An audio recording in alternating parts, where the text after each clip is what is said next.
Bom dia a todas e a todos, bem-vindo ao nosso último dia da Semana da Computação da Unicap, sexta-feira.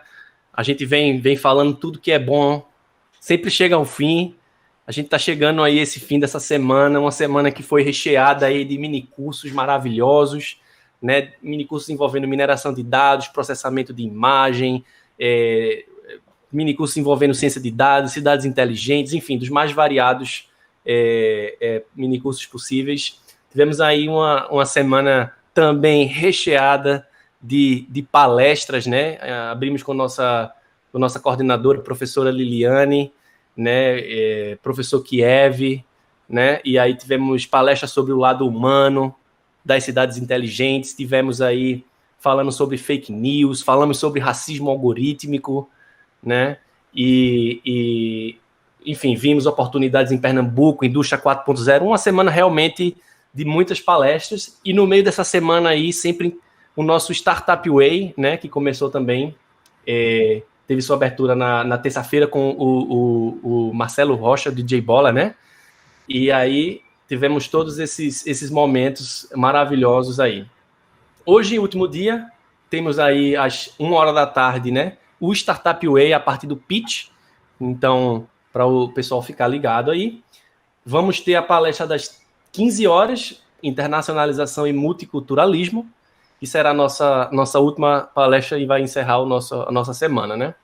E hoje nós tivemos a sala de internacionalização, nosso intervalo host, foi o último da semana também, com a professora Liliane, estavam participando lá o professor Valdemar Neto, o professor Francisco Madeiro, e agora nós teremos a palestra da manhã, das 10h30, cujo tema, o título aqui, o Denis provavelmente pode ter até um título diferente aí, mas a ideia aqui era conversarmos sobre esse casamento aí da ciência da computação com a saúde, né? Com as ciências da saúde, com a medicina, com a saúde pública, esse casamento que vem acontecendo cada vez mais. E aí eu tenho muito, muito prazer em introduzir aqui, né, o nosso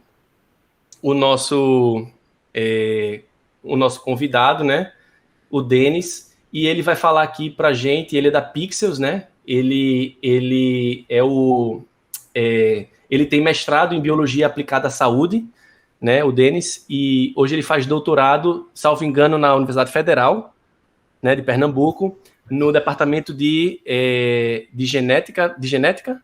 Não, no pós-graduação em Biologia Aplicada à Saúde. Biologia Aplicada à Saúde, exato. Hoje o Denis é coordenador científico, né, da Pixels e engenheiro de software e inteligência artificial, né? Lá na Pixels ele está envolvido em vários projetos aí técnicos científicos da Pixels. Para quem não sabe, a Pixels é uma das nossas health techs aqui em Recife, né, que tem soluções aí na área de parasitologia, ganhou já prêmios da FINEP e só vem crescendo nesses últimos anos. Então, estamos aqui também com o professor Rodrigo Monteiro, que vai ficar hoje com a gente aqui nos comentários. Tudo bom, professor Rodrigo? Bom dia.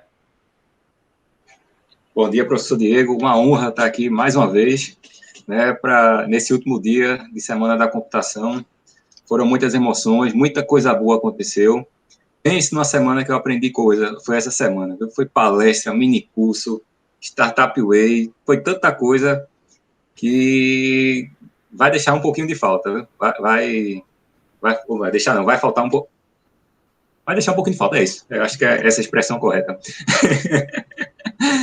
E aí, realmente é uma honra estar aqui, uma honra estar junto com o Denis, um cara extremamente competente, sabe muito da área que ele trabalha, certo? Tenho certeza que vai ser uma palestra interessantíssima.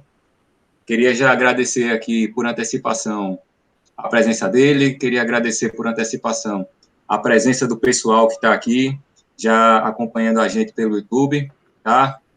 Participem, gente, vai ser muito legal essa palestra. E é isso aí, vamos para frente. Legal, professor Rodrigo. Então, sem mais delongas, eu gosto porque quem é de computação tem sempre uma forma de pensar que é aquela negação da negação, né? Eu gosto, mostra como é que a lógica é construída e faz todo sentido, na verdade. Então, sem mais delongas aí, vamos ficar aqui com O Denis tem sobrenome Pinheiro também, mas eu não acho que a gente tem né, família em comum, não sei, mas é Denis Arthur Pinheiro de Moura. Então, primeiramente, bem-vindo aqui à Semana da Computação da Unicap. Agradecemos a Pixels por estar participando também da semana e uma boa palestra para todos. Bem-vindo, Denis. Obrigado, pessoal. Obrigado realmente primeiro pela introdução, né? Colorada. Vou falar um pouquinho mais de mim também, acho que no primeiro e segundo slide, e aí o pessoal vai me conhecer melhor. Mas também pela oportunidade de falar aqui um pouquinho sobre Health Tech, sobre como a computação e a saúde, elas têm essa união, né? E elas têm que ter, na verdade. Não tem outro jeito para inovar, a gente precisa estar entrando também no mercado de saúde. E é bem interessante, né? Eu estar falando para um público de computação, sendo biólogo, na verdade, e o caminho que me trouxe para chegar até aqui e falar aí com vocês vai ser bem interessante também, porque eu trago uma visão, né? A minha complementação de visão, ela vem do lado da saúde primeiro, e depois vem a computação, e talvez seja uma visão diferente aí do que boa parte dos alunos tenham, pelo menos nesse início de carreira. E eu acho que vai ser um papo bem interessante, Diego. Eu mantive o título que tu me passasse.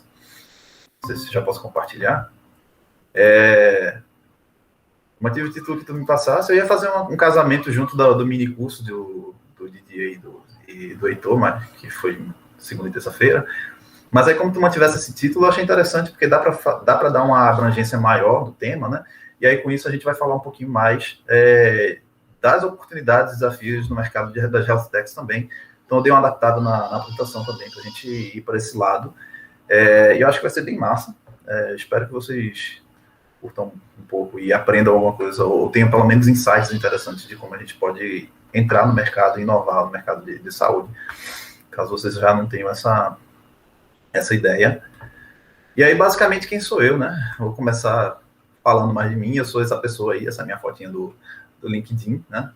Bonito. Eu tenho esse currículo hoje, e eu sou pai dessa menininha aqui, Laurinha. E, basicamente, por que eu estou aqui, né? O que eu faço da vida, como é que um biólogo veio parar aqui, né? Eu fiz biologia dentro da Universidade Federal de Pernambuco, sou todo formado da Universidade Federal de Pernambuco, na verdade. E durante o meu curso, eu fui pelo Ciências Sem Fronteiras, em 2014, eu fui para a Universidade da Colômbia, em Nova York, e eu fui da primeira turma, que foi pelo Ciências Sem Fronteiras, para a Colômbia. Éramos 12 pessoas, das 12, 10 eram de ou engenharia ou computação, e apenas eu e uma outra menina que era de farmácia, e tinha, na verdade, tinha um médico também, estudante de medicina. E, enfim, o papo toda a conversa da gente era computação, não tinha como não ser, né? Era tudo voltado em tecnologia. E lá nos Estados Unidos, né, a gente tem uma visão diferente do que a gente tem aqui no Brasil. Eu até comentei isso numa conversa que eu tive semana passada com o pessoal da Unesp, na verdade, Universidade Estadual de São Paulo, né? Que era uma turma de biologia que estava fazendo curso de matemática e queria saber o porquê, né? Que tinha matemática no curso, basicamente. E aí eu trouxe essa visão, na verdade, lá dos Estados Unidos, né? Que o pessoal de biológicas lá é uma major, né? Biology, que ela é fundamentada, ela tem muitos conceitos, obviamente, da parte de saúde, de célula, de funcionamento, da toda a biologia e natureza, mas ela é toda baseada em matemática também, muito mais do que a gente tem hoje aqui, né? E aí todos os cursos que a gente fazia, a gente tinha que saber matemática de fato, a gente tinha que aplicar a matemática, a gente tinha que entender como funcionava, e não de uma maneira superficial, mas também chegar lá, fazer a derivação de todo o cálculo e poder entender o que estava acontecendo. E aí esse foi um grande impacto na minha vida, tanto da parte da matemática, mas principalmente da parte da computação. Eu não tinha noção de computação quando eu fui em 2014, e duas das disciplinas que eu peguei mais avançadas, elas eram todas no R, então elas eram todas em computação. Então, basicamente, a gente teve que entrar aí para entender, para poder trabalhar com os dados, a gente teve que, eu pelo menos tive que aprender do zero a programar, tudo bem que era no R, né? Mas nada contra R, quem programa em R. Mas aí era a disciplina, foi uma dificuldade grande para mim no momento, e basicamente eu passei o ano inteiro, quando muita gente foi para as fronteiras e conseguiu viajar, eu passei o ano inteiro estudando, basicamente, porque, caso contrário, eu ia reprovar as disciplinas, por conta de toda essa dificuldade que a gente tinha, né? E aí, com isso, isso foi me moldando, porque eu falei disso, né? Porque isso me moldou para a área de tecnologia, para a área de computação. Quando eu voltei, eu já trabalhava com ferramentas de bioinformática, mas eu era um usuário, né, de ferramentas, e quando eu voltei eu já comecei a trabalhar com na parte de arquitetura, na parte de desenvolvimento mesmo, fazendo processos mais complexos, fazendo análise de dados, e aí isso seguiu pelo meu mestrado, pelo meu doutorado. Meu doutorado eu comecei a entrar mais na área de inteligência artificial, e apliquei inteligência artificial em ferramentas de bioinformática. Então esse é o final do meu doutorado, né, os últimos capítulos. E aí foi assim, essa minha formação. Estou terminando ainda uma especialização em Genomics Data Science pelo Coursera. Basicamente é bioinformática, com outro nome, né? Mas aqui a gente olha muito mais a parte de algoritmos, de produção dos algoritmos, toda a parte de indexação e tudo mais. Enfim, é bem complexa. E foi assim que eu cheguei nessa área, né? Mas, obviamente, minha formação inicial, primária, ela é toda em saúde. E no ano passado, eu entrei na Pixels, em setembro do ano passado, mais ou menos. Eu entrei como engenheiro de software, na verdade, mas basicamente engenheiro de software / cientista de dados, né, fazer as duas coisas. E hoje eu coordeno o time de ciências de dados, né, o time de ciências em forma geral, mas inclui tipo, ciência de dados, inteligência artificial, e a gente trabalha muito com toda essa parte de divisão computacional, vários parceiros científicos com análises de dados e várias análises complexas também que utilizam bastante computação, todas elas voltadas de alguma forma para a saúde, né?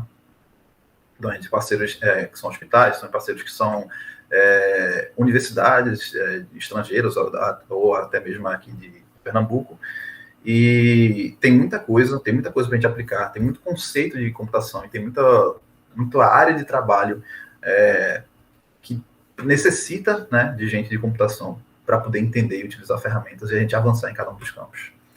Então, o que é a tecnologia em saúde? Né? O que é esse mercado? Em termos de mercado, em termos econômicos, né? Uma health tech ou uma empresa de tecnologia em saúde, ela vai fazer o uso da tecnologia, e aqui tecnologia, termos a gente usa para descrever software, mas qualquer tipo de gadget, internet das coisas, wearables, etc., para aumentar a entrega e consumo da saúde. Então, entrega e consumo, no caso da pessoa ter mais acesso a ferramentas de saúde, a onde buscar saúde, isso a gente entra aí forma de telemedicina, por exemplo, mas a gente entra também na questão de tecnologias para melhorar a saúde das pessoas, até algoritmos de auxílio ao diagnóstico, prognóstico de pacientes. Então, tudo isso entra, tudo que a gente tocar em saúde, a gente, utilizando tecnologias, a gente pode considerar aí uma health tech. E aí, eu trouxe aqui só um dado do mercado de saúde, né, do internacional, aí desse Digital Health Markets Share Trends de 2020 a 2026, esse Growth Report, basicamente mostrando aqui que é um mercado que está em crescimento, né, esse CAGR, ele mostra que o mercado ele tende a crescer bastante, e ele vai atingir aí, talvez, em 2026, essa é a predição desse pessoal, que vai chegar a 639 bilhões de dólares no mundo todo. Né? E aí, a gente vê que ela é dividida ainda em diferentes... Eu acho que não dá para a gente ver direito aqui as cores, né? Mas, basicamente, a maior parte que está sendo consumida hoje é de telemedicina, né? A parte de analíticas de saúde e a parte também de sistemas de saúde. Aí entram os ERPs, né? Toda a parte de controle ali, de software de controle de hospitais e centros de saúde em geral.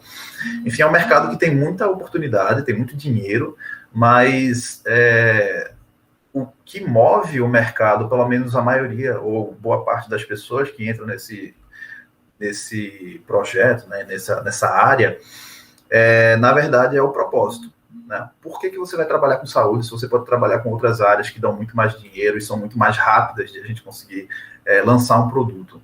Então, basicamente, a gente tem que ter em mente que tudo que a gente faz para a saúde, a gente está fazendo para melhorar a sociedade, para entregar alguma coisa de valor, para entregar uma jornada mais simplificada, mais rápida, eficiente, e principalmente diminuir o custo de acesso à saúde para as pessoas. Então, quando a gente trabalha com health techs, a gente trabalha olhando para as pessoas, a gente trabalha pensando no que está fazendo alguma coisa que vai realmente entregar valor, e não está fazendo alguma tecnologia que também é importante, né, para, por exemplo, para lazer ou para algum outro tipo de setor, que são, obviamente, importantes para a gente avançar, inovar e continuar andando a tecnologia, mas a gente não pode esquecer das pessoas, e as pessoas, elas são o bem maior, a saúde das pessoas é o bem maior de todo mundo. Então, acho que o que realmente move as pessoas para entrar em mercados de health tech é pensar, né, em estar entregando aí, diminuindo as dores de algumas das nossas pessoas da população que estão aí sofrendo, às vezes de doenças negligenciadas, como é o caso da esquistossomose, trouxe aqui um exemplo, né? Ou às vezes é algum exame que demora muito para sair, às vezes é a parte de cirurgias que pode ser melhorada, que pode ser entregue com maior precisão se a gente utiliza aí, inteligência artificial para poder guiar alguns recursos, né? Até a parte também da gente fazer predições de doenças de forma mais rápidas, né? E a gente conseguir entregar também a parte de saúde dessas pessoas de forma eficiente. E é isso que basicamente a gente geralmente está olhando quando a gente entra no mercado de saúde, apesar de todas as suas dificuldades, né? E quais são as tecnologias que a gente pode utilizar para inovar em saúde? Quais são as oportunidades de mercado que a gente tem exatamente? Aqui eu vou fazer só uma passagem rápida sobre várias ideias, né? Talvez alguém que esteja pensando em criar uma startup, pensando em como inovar e se quer entrar no mercado de saúde mesmo, pode ter alguma ideia, algum insight do que a gente vai encontrar pela frente de desafio e o que a gente pode utilizar de ferramenta para inovar, né? Então, basicamente, a gente tem muita computação utilizando aí a parte de epidemiologia e vigilância. Então, a gente pode utilizar, a gente utiliza ferramentas de computação avançadas aí para poder predizer, para poder entregar toda uma parte de predição, né, e de vigilância em termos de epidemiologia, em termos de doenças em geral, né? A parte do Covid, isso aí foi de forma gigantesca aumentado durante o Covid, onde muita gente começou a trabalhar com parte de vigilância e epidemiologia. A gente vê muitas APIs sendo lançadas aí de gente tentando fazer monitoramento, tentando pegar dados públicos e trazer informações em cima desses dados, né? Então, obviamente, tudo isso é feito utilizando muita matemática, mas também muita computação. E é um campo que tem crescido, é um campo que tem startups que estão entrando na parte da epidemiologia e vigilância, né? Eu tenho o exemplo de alguns amigos meus que vêm da mesma pós-graduação que eu, que trabalham aí, que é o professor Jones, que está com a EpiTrack, que está com os Health Drones também, com a parte de vigilância, com a parte de epidemiologia. Então, eles trabalham bastante com isso e é bem interessante todo o trabalho que eles fazem. E aí, já falando de drones, eu já puxo também logística. Então, aqui a gente tem a questão, né, de entregas mais ágeis, utilizando outras ferramentas, né, como, por exemplo, drones, para a gente fazer aí transporte de órgãos, transporte de ferramental. Tem várias coisas que a gente pode pensar em como a gente entregar mais rápido algum processo, né, de saúde. A internet das coisas é um campo gigantesco, é um campo muito grande, e a gente tem aí todo tipo de wearable que pode ser utilizado para captar sinais biológicos, né? O que a gente chama de biomarcadores. E isso pode ser utilizado, e já vem sendo utilizado, para a gente entregar uma jornada de saúde também. Então, a gente tem um exemplo bem prático, né? Que até um colega meu da Pixel, o Madison, ele utiliza um relógio desses. Ele é hipertenso, também sou, mas no caso eu não uso relógio, ele usa. E o relógio dele avisa quando ele está com pressão aumentada, ele avisa quando ele está com algum problema, às vezes ele pede para ele parar e ele sentar um pouco, aí ele faz um ecocardiograma, né? Então, assim, ele consegue analisar essa parte da saúde dele de uma forma bem eficiente. E aí a gente tem, isso é um exemplo, né? Mas a gente tem toda a parte de auxílio à visão, auxílio a parte de mobilidade reduzida. Então, você pode utilizar aí tecnologias para a gente poder estar andando sabendo para onde a gente vai, né? Tudo mais. Enfim, a parte de tem muita coisa útil para a gente trabalhar, a parte de GPS para em caso de emergência, a gente ativar e já saber, né, o que está acontecendo, digital, tudo mais. Enfim, tem uma infinidade de coisas para a gente trabalhar, utilizando aí wearables e internet das coisas para tanto baratear, mas como deixar mais simples, mais rápido a entrega da saúde dessas pessoas. Aqui é a minha parte que eu sou mais enviesado para falar, né, a bioinformática, só que a bioinformática ela é uma área que ela é pura computação, né, ela é muito complexa para você entrar, porque ela precisa de insumos das duas áreas, tanto da parte de compreensão das moléculas, né, quanto da parte de compreender a computação em si. Mas, e por conta disso também, muita gente que trabalha, principalmente no Brasil, na parte de bioinformática, ele vem da área das biológicas e não da área de computação. Mas é um campo que tem crescido, é um campo que vai explodir ainda por conta do barateamento e da disponibilidade desses exames, na verdade, né? Basicamente, o que a bioinformática faz é trabalhar com as ômicas, que são sinais, mas sinais moleculares do corpo humano, né? Tanto dos seres humanos quanto dos outros animais, mas eles trabalham basicamente aí com um exemplo, a genômica, que é fazer extração de DNA e aí analisar como é que está esse DNA, fazer análises populacionais, fazer análise de encontrar marcadores de doenças, aí pode ser utilizado para medicina personalizada, mas também para a parte de predição de doenças, né, no caso. Enfim, tem uma miríade de coisas que a gente pode trabalhar, é um campo gigantesco, quem tiver interesse, dá uma olhada, veja as ferramentas que são utilizadas. A gente trabalha, basicamente, é o mesmo fluxo de trabalho de qualquer outra parte de computação, assim, de DevOps e tudo mais. A gente trabalha fazendo pipelines, trabalha montando, né, alguns algoritmos e fazendo isso de forma automatizada para ganhar tempo, para ganhar velocidade, para diminuir custo, sobretudo. E isso tem ficado cada vez mais barato também. Aqui eu trouxe um exemplo, esse aqui é um sequenciador, tá, gente? Isso aqui é pequenininho, mas é um sequenciador. Geralmente ele é um trambolhão, assim, grandão. E aí, geralmente, a gente vai avançando a tecnologia, as coisas vão ficando menores, né? Então, esse é um nanopore, que é usado aí para fazer sequenciamento. E aí vocês podem imaginar, não sei, mas isso tem um impacto grande, que você pode levar um sequenciador para algum lugar que seja mais isolado, que não pega internet, por exemplo, e você consegue fazer o sequenciamento aí utilizando apenas uma ligação USB, um computador e um sequenciador desses. Então, a gente tem oportunidades muito grandes aqui de trabalho dentro da área de bioinformática também, e é uma área que realmente ela carece ainda de empresas novas surgindo para competir no mercado e poder também a gente estar trabalhando, entregando saúde às pessoas.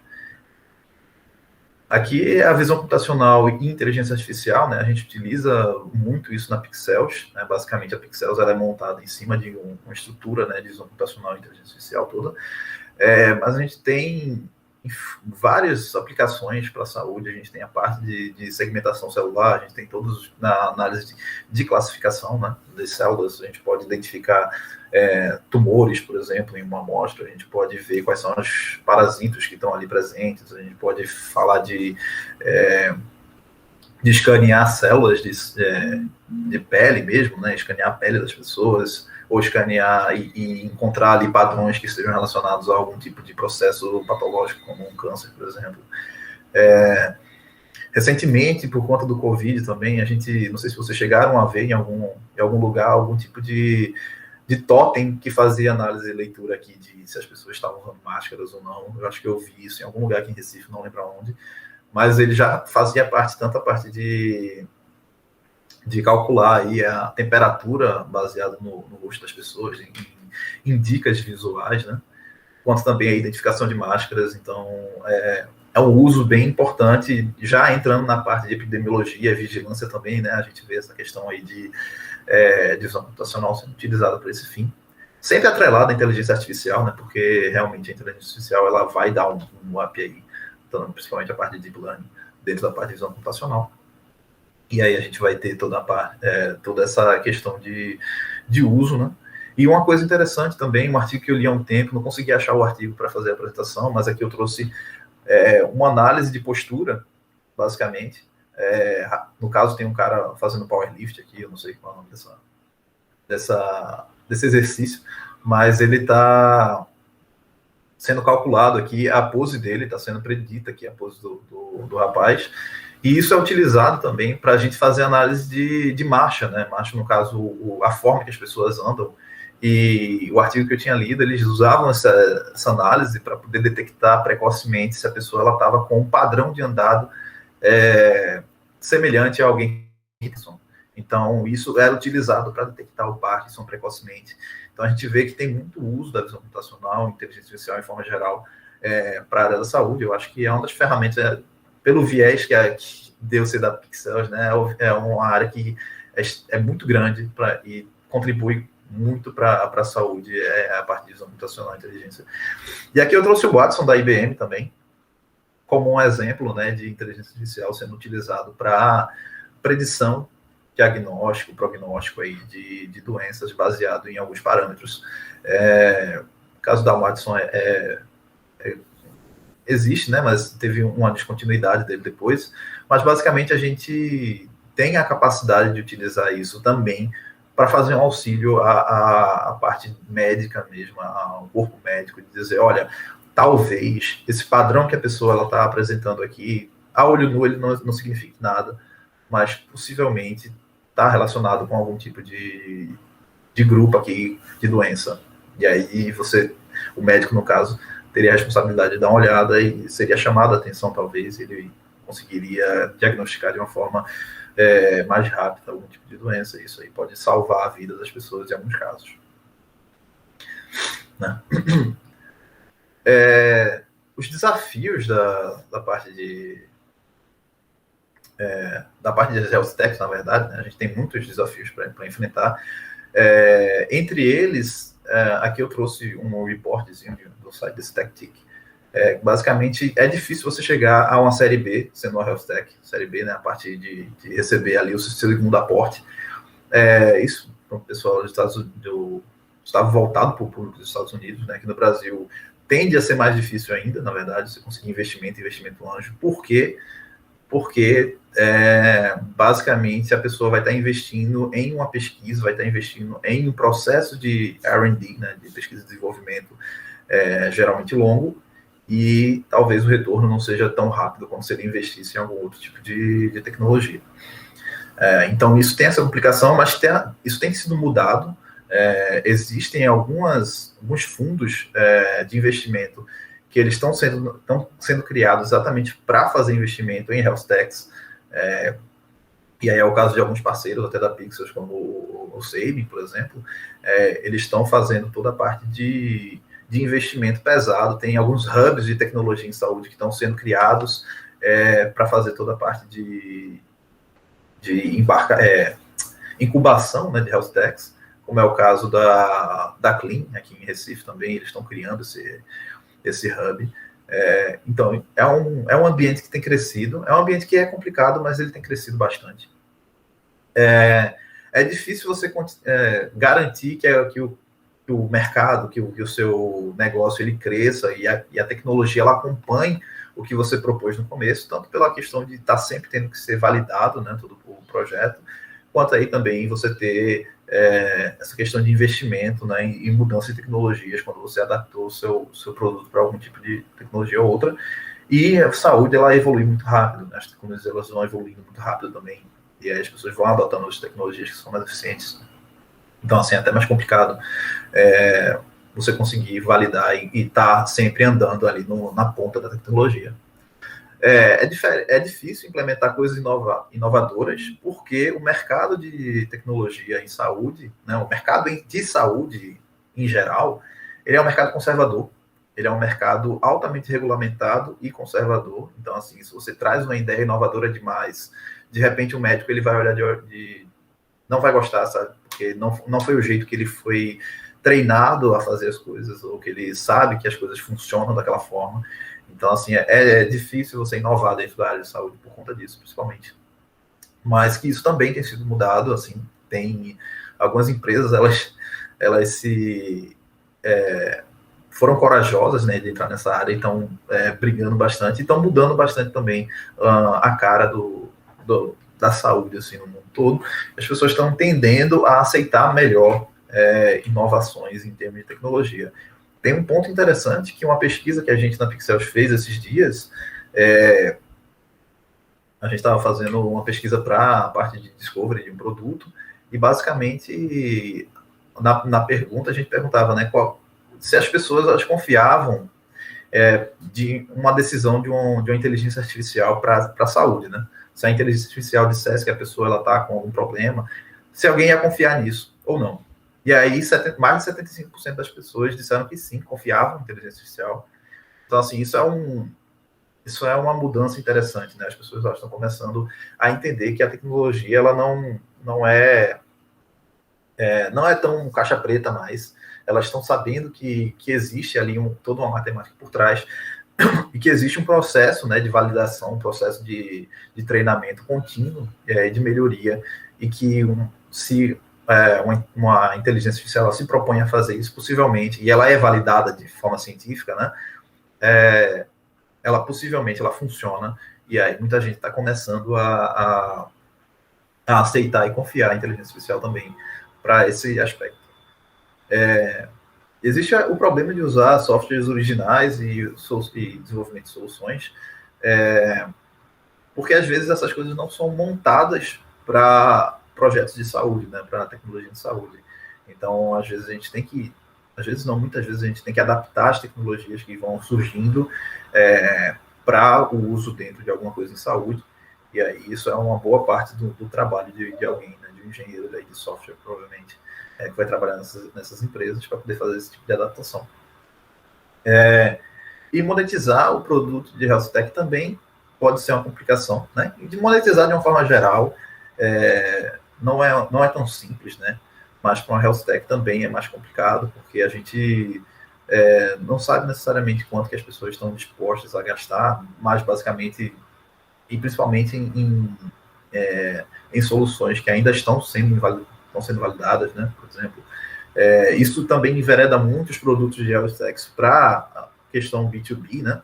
Você montar o seu produto para vender ele dentro de um ecossistema empresarial, ao invés de fazer isso voltado para um usuário final, no caso. E isso acontece muito dentro de health techs, com toda a questão de validação e simplificação na parte de vendas. E aí aqui eu trouxe, né, o fluxo geral, o fluxo básico de desenvolvimento de um produto em saúde, né?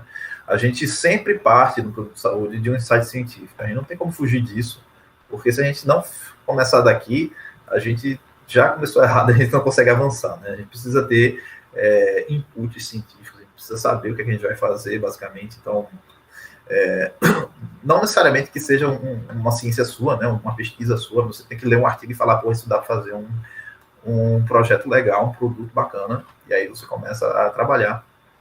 E aí você tem o caminho, né, você é exigido fazer um comitê de ética, se for saúde humana, principalmente, né, animal também, mas saúde humana é bem regulamentada a questão de comitê de ética. Então você tem que dar entrada no comitê de ética e fazer sua prototipação. Geralmente isso é uma etapa anterior, né, você precisa fazer o comitê de ética para depois se prototipar, só que como esse processo demora muito às vezes, a gente tem muita empresa que começa fazendo prototipação inicialmente e simultaneamente dá entrada no comitê de ética para poder estar liberado antes de você estar tentando fazer suas validações, ensaios clínicos e tudo mais. Antes de você colocar realmente isso em contato com seres humanos, né, no caso.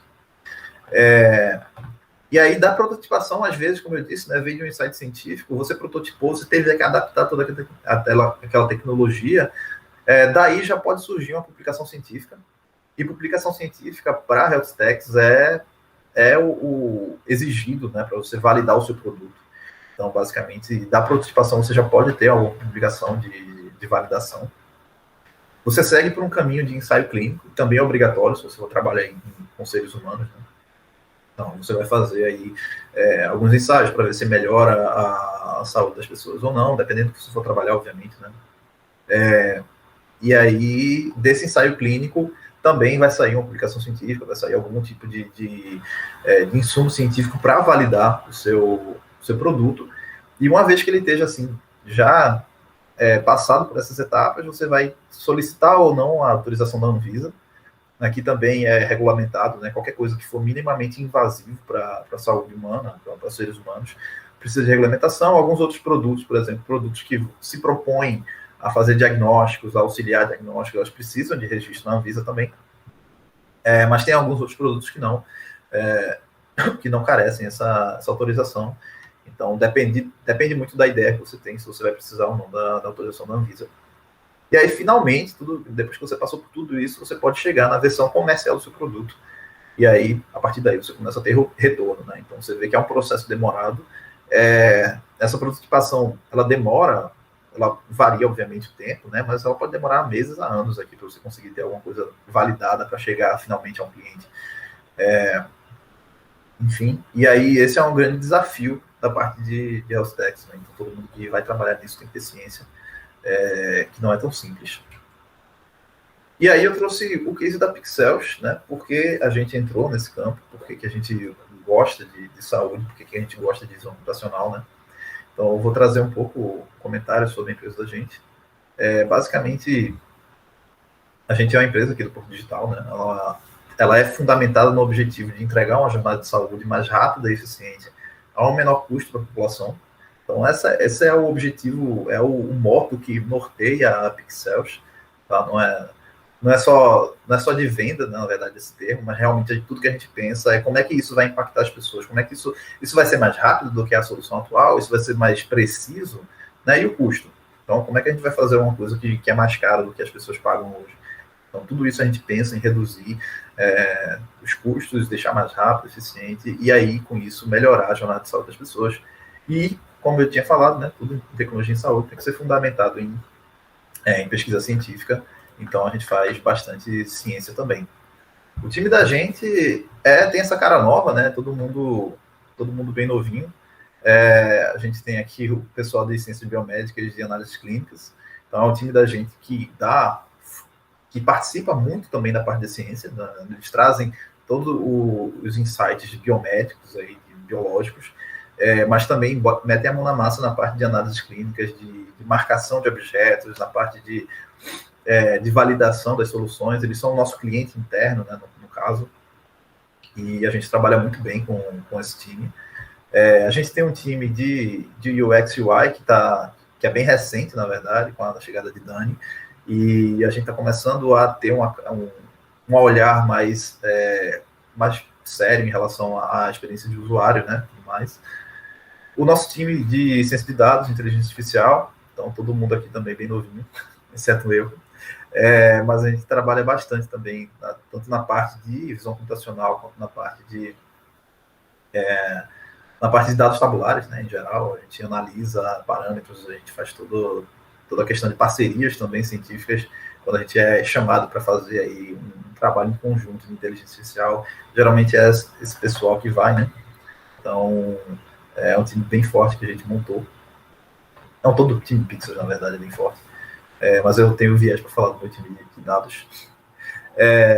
Desenvolvimento DevOps, a gente tem um time também, tirando o Luciano, também novo, que é um time bem capaz, na verdade, né? Eles são muito bons no que eles fazem. A gente consegue andar bastante, parece pouca gente, né, para uma empresa de tecnologia, mas a gente anda muito com os projetos da gente e com essa galera aí. Eles são extremamente eficientes, tanto na parte de DevOps quanto na parte de desenvolvimento, em geral. E essa cereja do bolo aqui, que é o time de hardware embarcado da gente, que é a parte mais corajosa da Pixels, na verdade, né? O pessoal que se propõe a trabalhar com hardware, é o pessoal que monta, né, projetos grandes, assim, numa empresa ainda pequena, e a gente consegue andar bastante aí com tecnologia de ponta para a saúde, realmente. E realmente, se não fosse o time de hardware, não existia também a empresa, de forma geral. E aí, basicamente, deixa eu só voltar aqui, né? Como vocês podem ver, é um time multi e interdisciplinar, então a gente tem gente das áreas que se comunicam com as outras áreas, né? E a gente ataca muitas coisas ao mesmo tempo, a gente se junta para resolver problemas, e isso é o que impulsiona e faz a Pixels andar com os projetos bem complexos que ela trabalha. Atualmente a gente trabalha com 3 grandes áreas, né? Análises clínicas, ciências de dados e patologia digital. Então, aqui ciência de dados entra como ciência de dados como um serviço, mas também como parte de produto também, direto da inteligência artificial.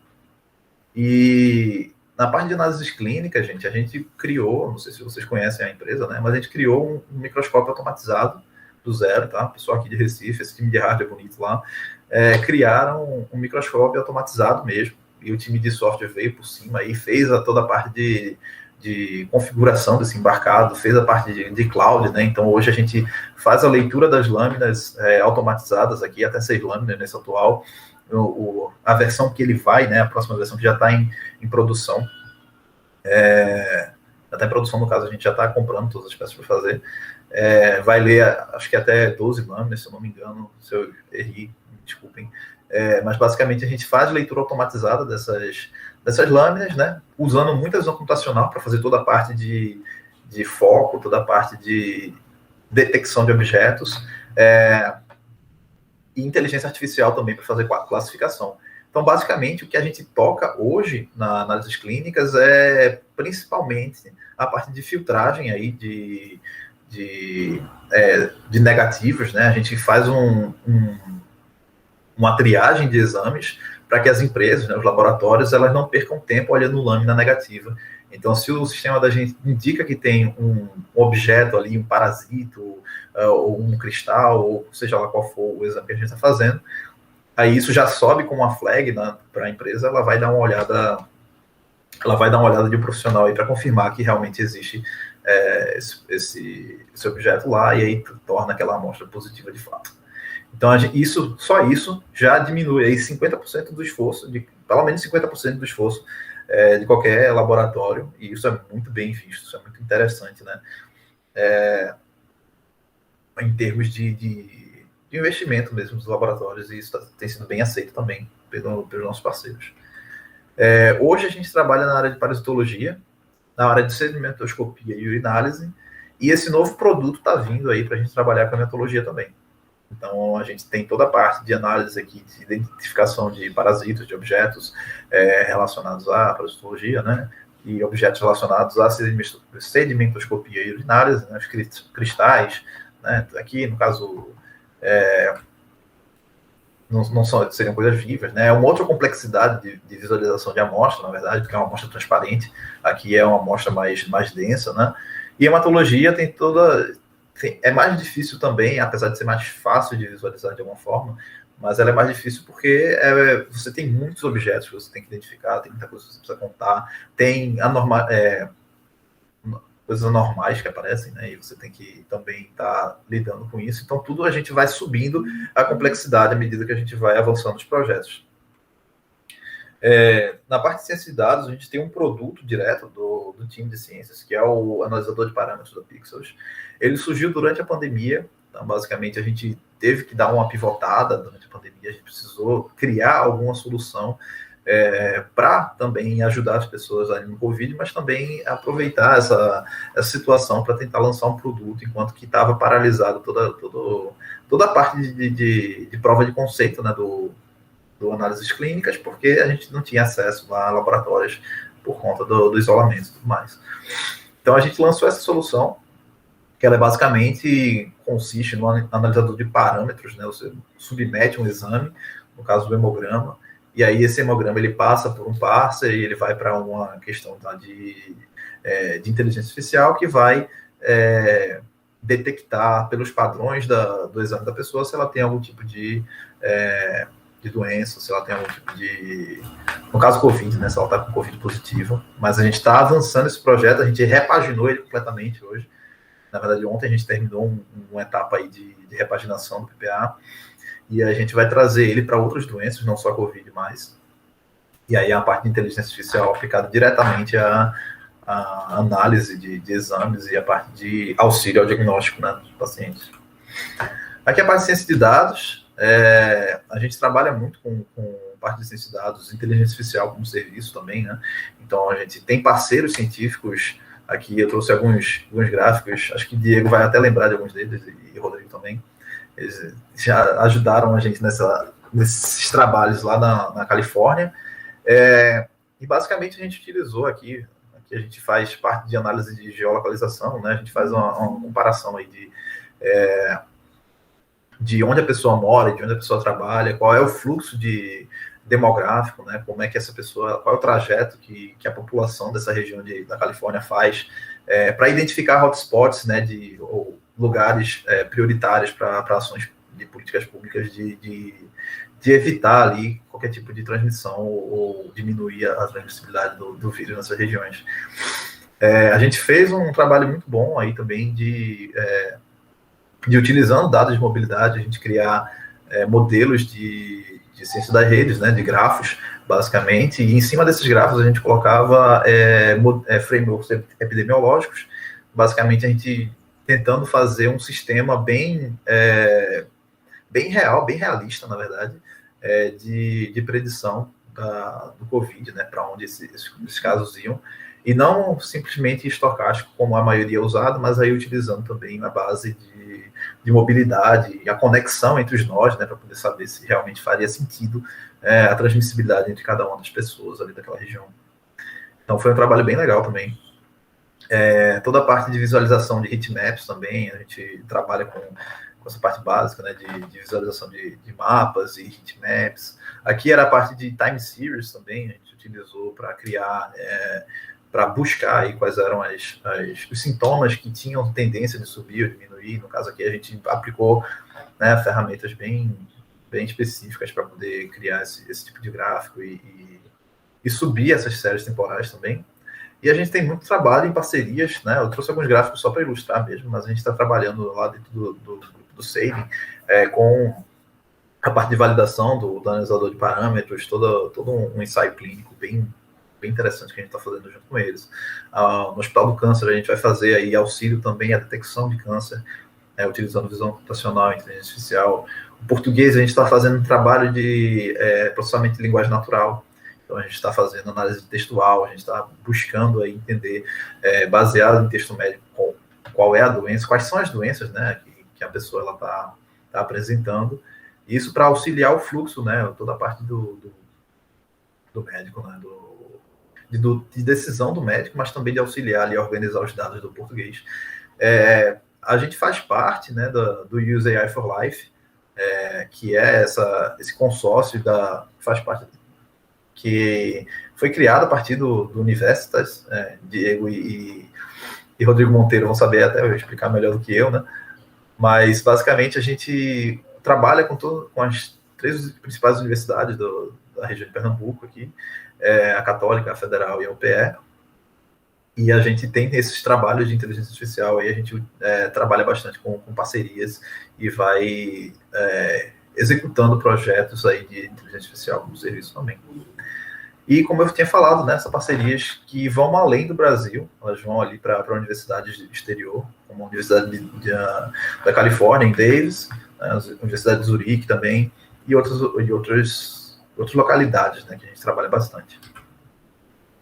A parte de patologia digital, a gente também está entrando agora, a gente tem uma parceria forte com a Ampliar, que é uma empresa de patologia, tradicional zona, e a gente está conseguindo aí, tradicional zona, mas tem um gestor que é ligado em inovação, né?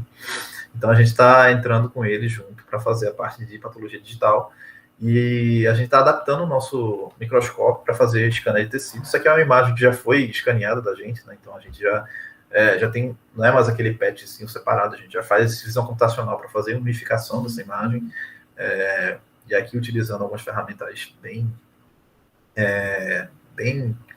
potentes também para a gente fazer isso de forma rápida, né? Porque esse é o problema do scanner de tecidos, na verdade. A parte de detecção de câncer, visualização de camadas, né? Toda a parte de câncer é importante para a gente fazer esse trabalho em conjunto aí na patologia, saber o que é o câncer, saber primeiro qual é o tecido que a gente está trabalhando, segundo qual é o que seria um câncer nesse tecido, né? E aí, para isso, e uma etapa de validação, para vocês verem como é para ilustrar como é o setor de saúde, né? A gente precisa convencer o médico, o patologista, de que a IA está enxergando uma coisa que realmente faz sentido. Então, para isso, a gente precisa mostrar para eles algum tipo de dica visual do que a IA está enxergando, né? E tem uma tecnologia bem recente que chama de GradCam, que a gente utiliza para a gente coloca ela no meio ali da arquitetura das nossas redes neurais, e ela consegue puxar quais são os pesos que estão sendo utilizados ali, mais ou menos, para dentro do seu modelo. E no final ele plota um heatmap em cima da sua imagem original. Aí basicamente ele vai dizer, olha, o modelo está olhando para esses pixels aqui dessa região e dando um peso maior para eles no modelo. Aí você fala, tá, então beleza, então o modelo está olhando para cá para tomar sua decisão e dizer se é ou não é um câncer. Então a gente utiliza isso para validar, para mostrar para o médico e falar, olha, faz sentido. E ele fala, não faz sentido, ele está olhando para uma coisa que não tem nada a ver. Você fala, beleza, vou voltar para mexer no meu modelo para ver se ele reflete melhor. E obviamente isso aqui ainda está em testes, né? Isso aqui a gente está vendo se realmente é uma etapa interessante de validação. Inclusive a gente submeteu um artigo recentemente para realmente comparando esse tipo de validação, né? Então a gente trabalha bastante com essa parte de científica também, essa parte de validação científica, por meio de artigos científicos, publicações, etc. E em futuro próximo, o que é que a Pixels ela tem, né? Ela quer trabalhar. A gente teve um projeto aprovado já agora, que a gente vai começar em produção, que já entrando um pouco na parte de bioinformática, na minha área de origem, né? A gente vai criar aí a parte de um kit de PCR em real time para Covid-19. Por quê? Porque basicamente o que a gente tem hoje são kits importados, né? Eles são ainda existe uma alta demanda e é muito caro para você importar. E o dólar ficando cada vez mais caro, está ficando cada vez mais difícil da gente ter acesso. E aí a ideia da gente é a gente ter essa produção interna e com mais alta demanda, né, para atender a alta demanda do caso de Covid. Então a gente já trabalhou com isso, já tem esse processo todo mapeado, já está aprovado o projeto e a gente vai conseguir dar andamento. E daqui a pouco a gente está saindo com o kit de Covid. E a gente tem a tendência também, tá dentro do roadmap da Pixels, trabalhar com biosensores. Então, a gente já tem mapeado alguns projetos interessantes da gente utilizar aí alguns sinais biológicos para também a questão de predição de doenças, para também a questão de entregar uma análise de vida mais rápida, né? A parte da genômica, que realmente é a parte que eu gostaria muito que a gente entrasse o quanto antes, mas ela está ainda um pouco mais à frente no roadmap da Pixels, né? Mas que não foge à questão de que a gente quer chegar, que é extrair a maior quantidade de sinais, gerar informação e predizer doenças a partir de biomarcadores. Então, para isso, a gente precisa de uma gama cada vez maior de dados para a gente poder chegar e entregar uma precisão maior nas nossas análises. E, no final das contas, né, a ponta da nossa pesquisa também é a gente chegar em medicina das redes, é a gente poder analisar parâmetros que, em tese, não estão alterados na população, mas com esses parâmetros a gente consegue fazer clusters de pessoas, né, agrupamentos de pessoas baseados nos seus parâmetros e detectar padrões que, quando a gente olha um ou outro variável isolado, a gente não consegue achar. E aí, com isso, a gente vai também estar entrando dentro dessa parte de predição bem mais precisa, de uma forma mais macro, né, sem estar olhando especificamente cada marcador. E essa é a ideia da Pixels, na verdade, né, a vontade da gente, o motor da gente, é a gente extrair cada vez mais sinais, gerar informação e utilizar isso para entregar uma jornada melhor de saúde das pessoas. Esse, pessoal, que eu tinha para vocês hoje. Estou aberto a perguntas agora. Legal, Denis. A gente certamente aí, pessoal, quem ainda não fez a pergunta aí, vá fazendo, tem um tempo ainda aí, o professor Rodrigo vai abrir para as perguntas e vamos lá, professor Rodrigo.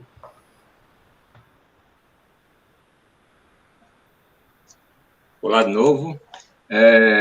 Caramba, queria parabenizar aí a Denis pela palestra, foi muito boa, muita informação, aí de A a Z. Eu ainda estou impressionado aqui com a quantidade de coisas que vocês fazem, viu? Porque eu imagino que não deva ser fácil você pegar um problema desses e resolver, identificar ali qual é o problema para fazer um diagnóstico de alguma doença, etc., identificar um determinado tipo de célula, mas, ou seja, não deve ser só, não, bota o MLP que resolve, né?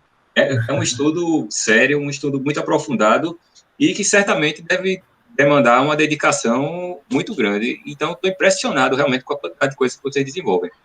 É muito massa mesmo. Para você ver, né? O time ele é pequeno ainda, mas o pessoal tem uma capacidade muito boa aí de tanto de gestão de tempo, mas também de eficiência mesmo, na parte de tocar esses projetos. Realmente é impressionante, eu também acho. Mas é muito legal a gente estar trabalhando com várias coisas diferentes, assim. A gente está sempre aprendendo muito e tudo é conhecimento, né? Tudo a gente pode gerar uma produção científica, tudo a gente pode estar na ponta da tecnologia, né? Tem que aprender, por exemplo, esse projeto de NLP mesmo é um projeto que a gente não tinha tocado ainda na escola. Então a gente está tendo que estudar bastante, está tendo que ver aí os vértices da vida, né? Com a ajuda do pessoal do User AI for Life, a gente vai tocar esse projeto e vai ser muito massa, né? Já tem umas coisas bem interessantes rolando por trás dele também. Muito massa mesmo. Então, de parabéns, realmente. Então, deixa eu vir aqui para o YouTube para ver o que é que o pessoal está falando. Muita gente parabenizando, tá? O pessoal curtiu muito a palestra. Realmente, todo mundo impressionado com a quantidade de coisa que vocês fazem. Particularmente aqui, Eliana, que é de medicina, ficou muito animada. Ela trabalha no IMIP, se eu não me engano, pelo que eu entendi aqui, e ela já disse que naquela listinha ali de parceria de vocês, já está na hora de colocar o IMIP também, para uma parceria aí no futuro, tá? Olha só, já vou passar para o meu CEO, que vai ficar feliz com isso. Seu Paulo Melo, ele está assistindo agora. O pessoal já animado aqui para essas parcerias. Sim, aí tem uma pergunta aqui do professor Francisco Madeiro. Bom dia, excelente palestra. Poderia falar sobre a visão da empresa em relação a depósito de patentes? Sim, obviamente toda a questão de tecnologia, né, toda a parte de proteção de propriedade intelectual, ela tem que ser levada em consideração. E aí, como a gente trabalha com hardware, essa é a principal preocupação da gente, em proteger esse equipamento, né? Então, a gente tem toda a parte de depósito também de patentes, inclusive esse último Maia ele já foi depositado, né? Então a gente tem Maia, no caso do microscópio da gente, a gente foi depositado, e só mais pela questão também de proteção. Uma coisa bem interessante que a gente faz na empresa também é a gente dar os louros para quem trabalhou. Então, no caso, o pessoal que entrou na patente foi o time de desenvolvimento, não foi nenhum dos CEOs, nenhum dos sócios da empresa entrou na patente. Então, a gente realmente colocou aí o pessoal que trabalhou mesmo e deu a referência, né, para todo mundo, né, que trabalhou. Não excluiu ninguém. Então, essa é a ideia da gente, basicamente. Realmente quem está trabalhando em cada uma das coisas vai ser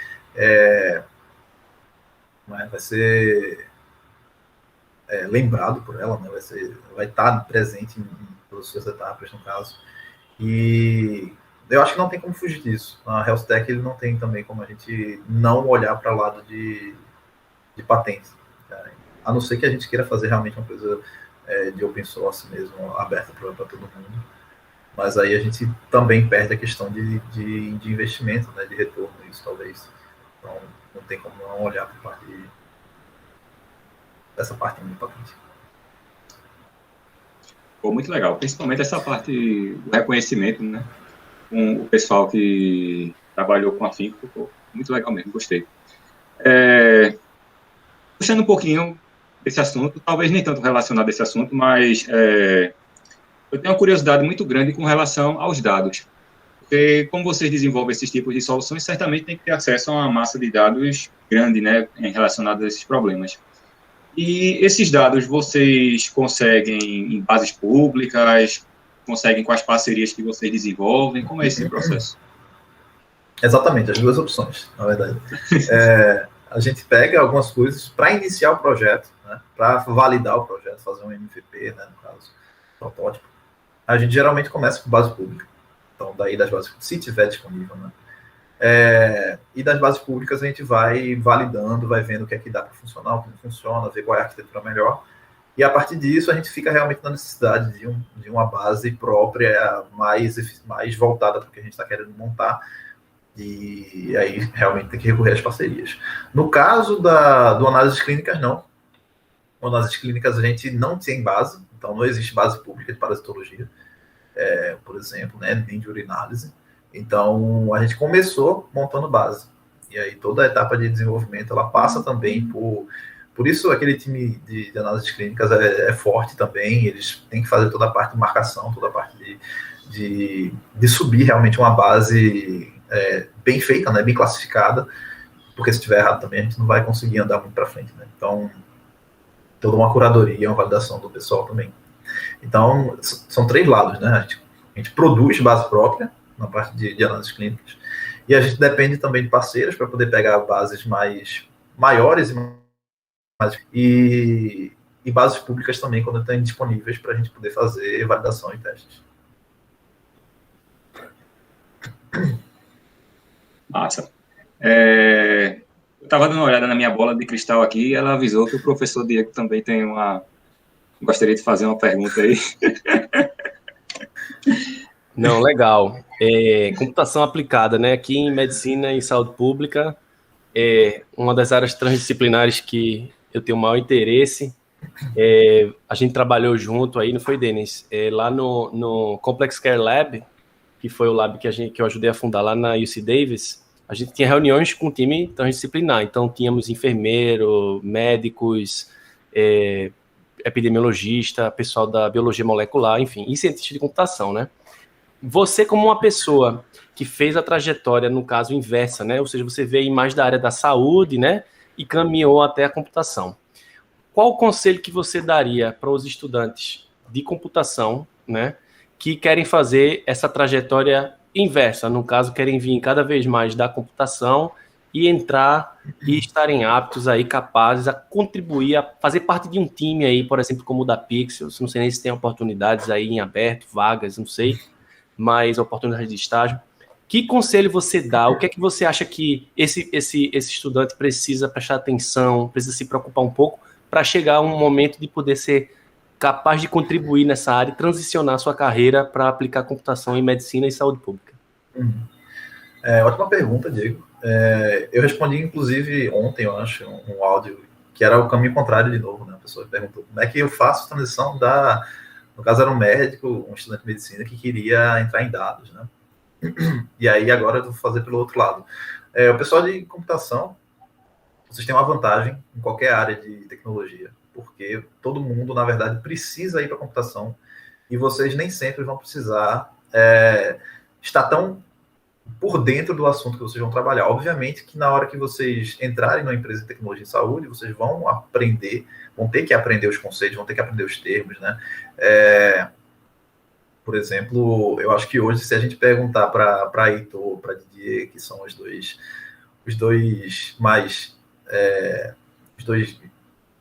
cientistas de dados que estão mais por dentro da visão computacional da gente no momento, eles com certeza sabem o que é uma tênia, eles vão identificar bem o que é um parasito, né? Eles vão saber o que é, porque eles veem isso todo dia, basicamente. Então, assim, da vivência, vocês vão aprender toda a parte do teórico também, não toda a parte, né? Mas boa parte para poder fazer a prática. Mas a vantagem é que a gente trabalha com as tecnologias que vocês vão trabalhar em outros lugares. Então, a gente vai utilizar banco de dados, a gente vai utilizar linguagem de web, a gente vai fazer toda essa parte que vocês já estão sabendo, já estão estudando, a gente vai aprender também. O que muda é, no caso, se vocês forem trabalhar aí com essa parte de epidemiologia, com essa parte de análise mais... Porque vocês vão ter que trabalhar realmente com conceitos, vocês vão ter que trabalhar codificando conceitos que as pessoas muitas vezes não sabem codificar. Então, aí realmente você vai ter que saber. Se você não tiver um time tão interdisciplinar assim, você realmente vai ter que estudar bastante para poder, por exemplo, pegar o que é uma transmissibilidade, o que é um fator de transcrição, qual é a velocidade dele, como é que você vai entender a dinâmica de uma molécula ou de um vírus, por exemplo, se você não sabe o que é que está acontecendo ali. Então, para você modelar, você codificar, aí você vai ter que estudar bastante também e entender qual é o assunto que você está tratando, né? Mas, assim, para começar, para estágio, eu acho que qualquer pessoa de computação que esteja bem por dentro de suas tecnologias, dentro do que se usa, né, Python, que se usa de Node, React e tudo mais, todas essas ferramentais aí que estão na moda, a gente tem utilizado também dentro da GeoStacks, né? Então, assim, para o pessoal que quer entrar como dev mesmo, não tem muita tecnologia diferente que vocês têm que aprender. Mas aí, para o pessoal que vai para computação voltada aí para academia, computação voltada para essa parte, aí realmente tem que saber bastante. Eu acho que é mais por esse lado mesmo, né? Mas, assim, o principal que vocês precisam ter é interesse na área, ter propósito e entender que vocês vão estar entrando num campo que é competitivo, assim, né? É difícil de você conseguir avançar com um projeto muito. E muitas vezes, por conta disso, né, vão ter outras oportunidades, vão chegando oportunidades de empresas que são maiores, que são de outros segmentos, com propósitos que não são de saúde, né? E aí talvez elas tenham até mais dinheiro para poder lhe contratar. Então, assim, você tem que estar tendo ciência que você vai entrar numa área que talvez você ainda ganhe menos do que você for, por exemplo, para um e-commerce da vida, por exemplo. E, enfim, realmente ter propósito e estudar as áreas específicas quando vocês se interessarem por alguma coisa, né? Já o pessoal que quer inovar, que quer realmente fazer uma empresa a partir do nada, né? Entender o problema completamente. Aí, realmente, você não tem o que fazer. Você tem que procurar o caminho mais fácil é entrar em contato com algum biólogo, biomédico, médico, alguém de saúde que entenda do problema e você se juntar com essa pessoa, conversar sobre aquele problema e fazer realmente uma pesquisa de entender o que está acontecendo, quais são as dores e como é que você, como um desenvolvedor ou um cientista da computação, um engenheiro da computação, pode resolver ou ajudar esse problema. Show de bola. Obrigado aí. Aí, pessoal, o Caminho das Pedras está indicado aí, né? Formação valiosíssima. Agora é correr atrás. Deixa eu continuar aqui com as mensagens. Cadê? Ana Beatriz está colocando. Ótima palestra. Terminei o meu técnico de desenvolvimento de sistemas na ETE, Porto Digital, ano passado. E empresas e startups assim, com essas metas e missões, motivam bastante. Olha, parabéns. Professora Clarissa, parabéns. A convergência entre a computação e a saúde só tende a estreitar nas próximas décadas. Tem outra pergunta aqui, de Marcos Vinícius. Bom dia. Gostaria de saber como a Pixels vê o crescimento desse mercado aqui em Recife ou Pernambuco. Quais as habilidades técnicas que nós da computação iremos precisar para entrar? Uma parte eu acho que já foi respondida, né? Mas, de toda forma, então, no caso, como é que a Pixels vê o crescimento desse mercado aqui em Recife ou Pernambuco? A gente está tendo muita aceitação por aqui, na verdade. Os mercados da gente ainda são menores, quando a gente comparar com o mercado de São Paulo, com o mercado de Brasília, por exemplo, em termos de saúde, hospitais, laboratórios, etc.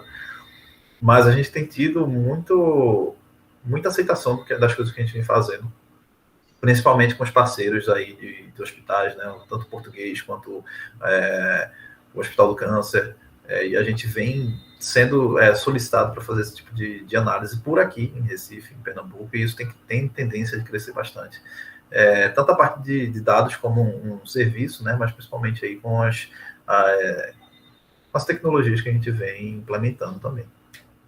E aí a parte de tecnologia, né, que você precisa, basicamente a gente trabalha, eu acho que hoje a gente trabalha com Python, mas a gente trabalha também com JavaScript, né, com Node, TypeScript, a parte de DevOps é bem pesada também, a parte de Kubernetes, toda a questão aí de como a gente fazer um desenvolvimento contínuo, né, entrega contínua e tudo mais, Cloud, mas basicamente essas coisas, assim, Cloud principalmente, você pode aprender no caminho, né, mas basicamente entender de conceito de computação.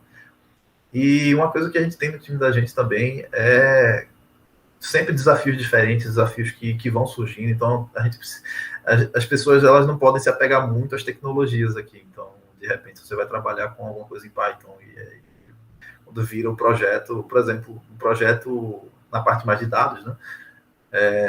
A gente trabalha com Python bastante, mas de repente pega um projeto que é em R. Então, beleza. Então, a gente tem que mudar para o R para poder converter tudo. Às vezes é MATLAB. Então, já pega todo esse tipo de tecnologia. A gente não pode ter medo, né, de estar indo para caminhos que não sejam nossa área de conforto. Mas, basicamente, para entrar, é mostrar que você sabe codar e você tem bastante interesse e propósito também. Muito bom, muito bom. Deixa eu ver aqui. Professora Gilda também está dando parabéns a todos, excelente exposição. Mas eu lembrei de uma coisa aqui. Hoje não. Essa semana nós tivemos uma palestra sobre racismo algorítmico e nós vimos nessa palestra que o viés ou bias é um fator importantíssimo nesse aspecto, né? No caso, o ideal seria que não tivesse esse bias, esse viés. Vocês que trabalham muito com dados de saúde, esse viés, ele se configura como um problema também, assim, dada a heterogeneidade de informações que vocês devem lidar todos os dias, né? Com certeza, né? A gente precisa sempre estar balanceando tudo que a gente vai fazer. Então, esse é o princípio básico, na verdade, de você trabalhar com dados, né? Você precisa estar prestando atenção em não estar enviesando o seu conjunto de dados, porque isso vai ter um problema na frente, né? Então, a gente utiliza muitas estratégias hoje para a gente evitar esse tipo de viés. A gente trabalha com a parte de data augmentation, a gente trabalha com a gente tentando criar dados sintéticos a partir da base original, né, para que a gente tente aumentar ali ou equalizar os grupos e a gente conseguir aí chegar num patamar de igualitário. Mas tem projetos também que são inviáveis por conta disso, né? Então, a gente já pegou projeto que, em parcerias, que os dados eram muito poucos e os dados eram muito enviesados. Então, assim, a gente olhava e tem uma classe que a gente quer classificar com 20 imagens e a outra classe tem 150. A gente fala, não tem data augmentation que vai dar certo aqui nessa situação para a gente poder equalizar isso bem. A base realmente era muito pequena, então, infelizmente, a gente não tem muito o que fazer. Então, basicamente a gente ter ciência, né, desse problema e também saber quando que não vai dar certo. Não adianta buscar muito o que fazer. O que a gente faz dentro nas clínicas é estar com esse trabalho o tempo inteiro de estar aumentando base. Então, todo dia, o pessoal de biomedicina está criando base para a gente. E a gente tem demandas específicas, né, nessa base, por exemplo, está faltando uma classe de algum parasito, está muito baixa no número. Então, eles têm um trabalho aí pesado de buscar por esses parasitos, né, e poder aumentar o número dos objetos, para que a gente possa equalizar mais, cada vez mais e deixar de enviesar tanto o nosso modelo. Eu não sei se era exatamente isso, Rodrigo, eu não assisti a palestra, mas eu entendi que fosse por aí mesmo. Perdão se não foi. Não, era exatamente isso mesmo. Show de bola. Deixa eu voltar aqui para o chat rapidinho. Tem mais uma pergunta aqui, de Alda Moura. Parabéns, orgulho para Pernambuco. Não assisti o início. Gostaria de saber sobre a relação dos dados pessoais dos pacientes colaboradores com a Lei Geral de Proteção dos Dados. Muito boa essa pergunta aqui, Alda. Excelente. Isso é uma preocupação da gente o tempo todo, né? A gente tem que estar prestando atenção quando a gente for fazer qualquer tipo de análise. Então, a primeira etapa de uma análise dessas, né, a não ser que a gente precise desse dado, por exemplo, de idade, de sexo, é anonimizar os dados de forma que a gente proteja essas pessoas, né, que não tenha problemas aí legais no futuro, mas também não fuja aí na ética do processo. Mas realmente isso é uma preocupação constante da gente e de todas as empresas de tecnologia em saúde em geral. Tem que prestar muita atenção nessa parte de LGPD também, porque pode dar um problema grande depois, além da questão ética. Realmente, tem que estar de olho mesmo. Boa. Deixa eu voltar aqui. Outra pergunta. Cícero está fazendo uma pergunta aqui. Se eu tiver uma ideia de tecnologia envolvida com a área de saúde, quais seriam os passos para essa implementação?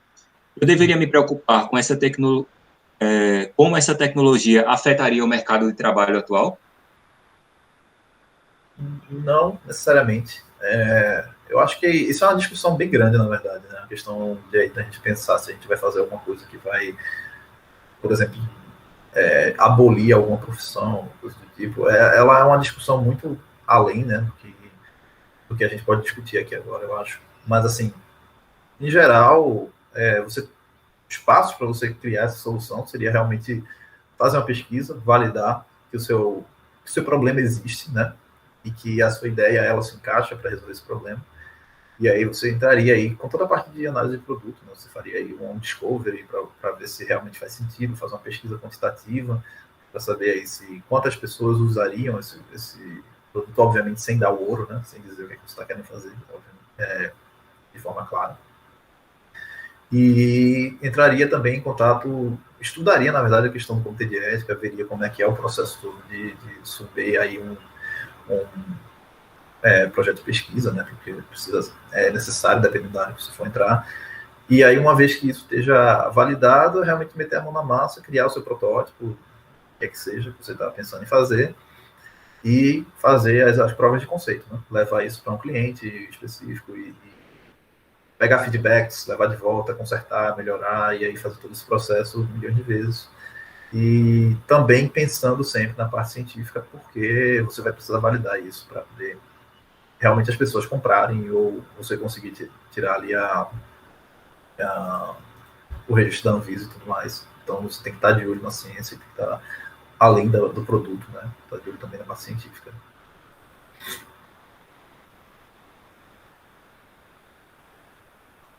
Boa. Deixa eu voltar aqui para o chat. Cadê? A professora Michele Martos, ela está escrevendo aqui: parabéns pela palestra. Existe algum material informando os dados obtidos pelo microscópio automatizado, tipo de ruído no processo de aquisição? Se há imagens de exemplos para pesquisa e análise? Do nosso microscópio específico, se ela está perguntando, a gente não tem isso público, né, ainda. Mas aí é mediante a solicitação. Acho que a gente pode entrar em análise aí para poder ceder algumas imagens também. Mas basicamente não existe a documentação, né, mas existe esse problema todo de ruído, toda a questão aí de foco, né, toda a parte de ajustes desse equipamento e tudo mais. E, enfim, eu acho que a gente vai estar saindo com um white paper para esse novo produto em um tempo curto. Mas, por enquanto, não existe ainda essa documentação. Beleza. Me veio outra dúvida com relação a esse processo porque como vocês desenvolvem pesquisas que envolvem pessoas, tem a questão do comitê de ética, né? Sim. Aí, como é essa questão do comitê de ética, assim, em termos de dificuldade? Normalmente são coisas que são mais direcionadas, é um processo complicado? Ele não é complicado, ele só é um pouco burocrático, talvez, posso dizer. Você precisa fazer um documento grande, né, de um plano de pesquisa, do que você está propondo fazer, se ele tem risco, se ele não tem risco para as pessoas. Basicamente, para que um comitê de ética avalie. Né? Comitê de ética, eu acho que todas as universidades têm, vários centros, em alguma universidade vão ter. E aí você vai submeter esse projeto, basicamente, para as pessoas analisarem, você não está fazendo nada fora do comum, assim, sabe? Não está botando ninguém em perigo para fazer algum tipo de pesquisa. Então, geralmente é tranquilo, só que é um documento um pouco extenso, que você tem que ter aí cuidado na hora de escrever. Mas, assim, você pode também solicitar ajuda dos centros dos comitês de ética. Eu acredito que muitos deles vão ter a documentação para auxiliar a escrita.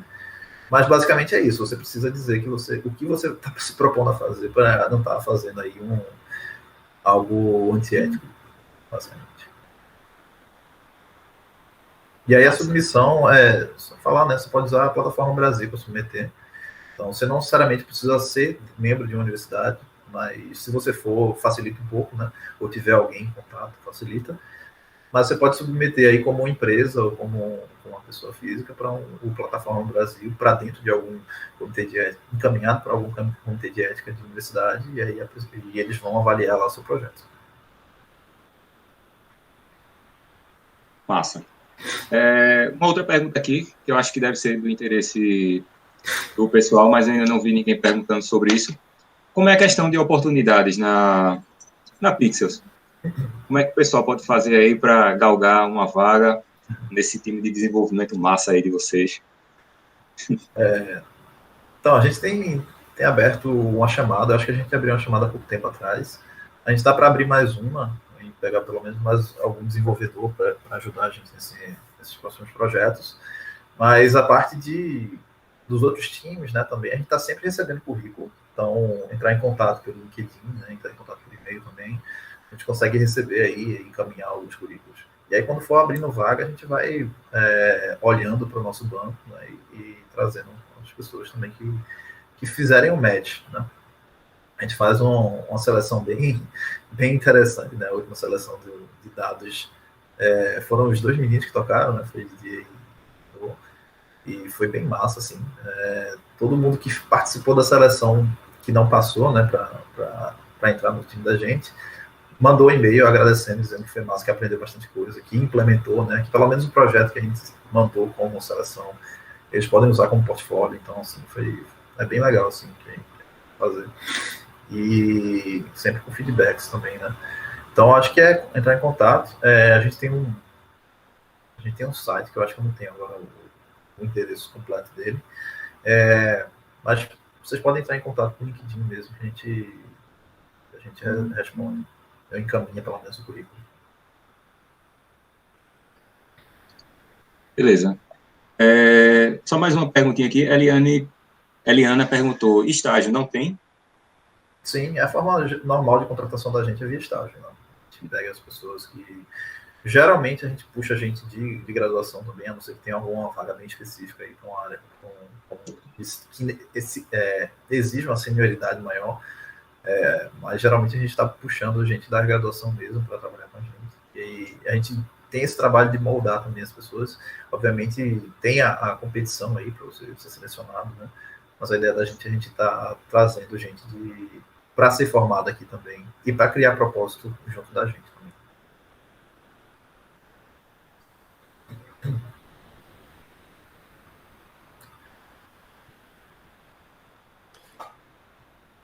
Como tudo chega ao fim, principalmente quando tudo que é bom, que tem que chegar ao fim, a gente sente mais forte, né? Eu, particularmente, é uma das áreas que eu tenho bastante interesse, né? Essa área transdisciplinar, né? Da computação aplicada em medicina e saúde pública.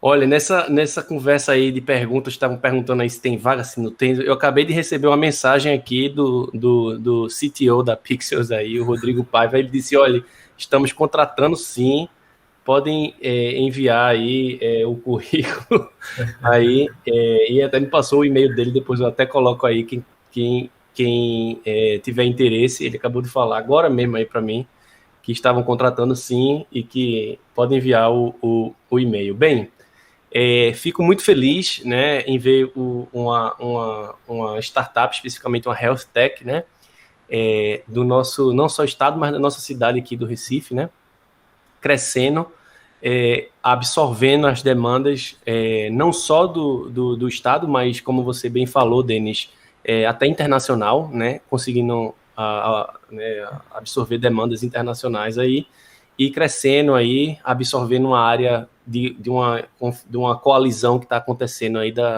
como a professora Clarissa bem mencionou, né, esse estreitamento da computação com a saúde pública. Estamos tentando fazer essa coalizão que você mencionou aí, né, o AI for Life, né, que é justamente essa coalizão aí da Católica e da UPE. Temos o professor Antony envolvido, né, o professor Carmelo da UPE, que também falou aqui essa semana. Enfim, essa coalizão de profissionais de diversas áreas, todos juntos, tentando colocar essa área mais para frente. E assim, eu só queria te agradecer a tua disponibilidade, né, e a Pixels também, né, por estar aqui presente. Com isso, eu vou deixar você fazer suas últimas palavras aí, né, suas últimas considerações, e deixar aqui o nosso muito, muito obrigado pela sua participação, viu? A gente fica aqui com o coração bem acalorado, tá? Um abraço e muito obrigado, Denis. Pessoal, obrigado a vocês. Eu agradeço muito pela oportunidade de falar. Eu acho que tenho muito orgulho também da Pixels e de ser uma empresa de Recife, né? A gente aqui é muito bairrista mesmo. E quando a gente está crescendo, pelo menos eu, quando vejo a empresa daqui crescendo, eu fico muito feliz também. E eu agradeço muito essa oportunidade de deixar as pessoas também mais cientes, né? Eu imagino que talvez muita gente da plateia não tenha, não tivesse esse olhar para a saúde, né, como uma oportunidade de inovar, de fazer tecnologia, né, de como usar tecnologia. E aí por isso que eu resolvi trazer, né, essa apresentação, para mesmo que abrir os olhos das pessoas e dizer, ó, gente, tem campo, né? É difícil, mas tem campo. E, enfim, sejam muito bem-vindos quem quiser entrar para essa área, né? A gente está precisando de ajuda, a gente está precisando de gente, de empresa para também tocar os outros problemas sociais e de saúde da população da gente. E, enfim, vamos fortalecer essa comunidade também de health techs aqui. E, novamente, obrigado. É isso aí. Pessoal, estamos chegando já ao fim dessa palestra e ao fim da nossa semana, né? Às 1h da tarde teremos o Startup Way, o pitch, né? E às 3h da tarde a palestra Internacionalização e Multiculturalismo, onde faremos o fechamento da nossa Semana da Computação, né? Com a grande alegria de tê-la realizado, mas já com a grande saudade de estar encerrando, né? E aí, fica aqui o meu muito obrigado mais uma vez e até a próxima, né? Bom finalzinho da manhã aí dos últimos 3 minutos, né? E início da tarde para vocês aí, tá bom? Até mais. Tchau, tchau.